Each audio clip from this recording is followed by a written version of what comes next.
We explain the Safavid Empire. During the Age of Tamerlane, a group of Turks was allowed to take land shares in eastern Turkey. This other Turkish group was called the White Sheep Turkomans, and they were often in conflict with the Black Sheep Turkomans.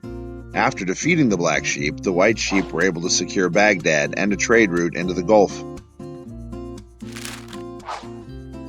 Of course, this also put them up against the new rival in the region, the Ottomans, who we've already met.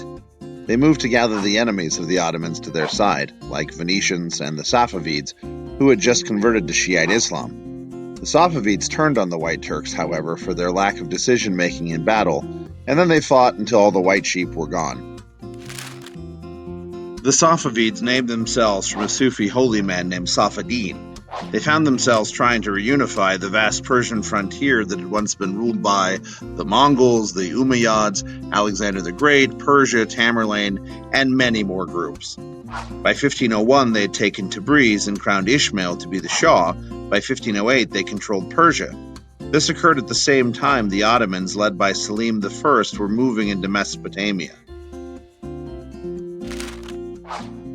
They fought and lost many battles against the Ottomans, starting at Shalduranin in 1514, which cost them Baghdad, so they centered their capital at Isfahan.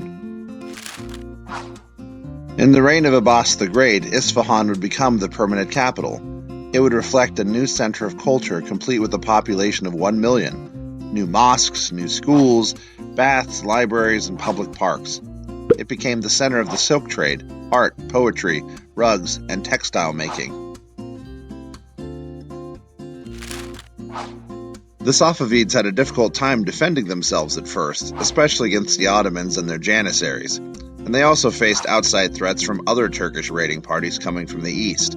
Abbas made peace with the Ottomans in 1570 to buy himself time to fight the Uzbeks to his right and to stabilize his nation.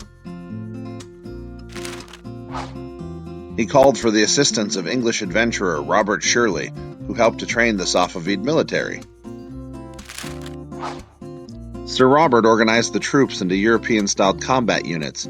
He introduced a musketeer group with gunpowder into the Safavid ranks and topchis, or cannon men.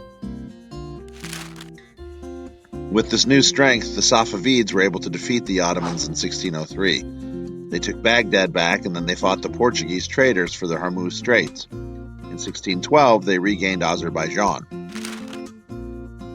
The Safavids flourished under Abbas the Great. He lessened the tax burden on farmers, he appointed the bureaucracy by merit-based hiring, he encouraged trade and industry, and even built rest stops along a brand new road system. Despite all of this, the Safavids never got wealthy. European trade into the region had been blocked by the Ottomans, and after Abbas, the government increasingly relied on traditional religious beliefs that didn't coordinate with the old intellectual freedoms. Women were secluded, Shiite clerics took power away from the Shah, and religious minorities began to be persecuted. Then the empire fell to the Afghans in 1722.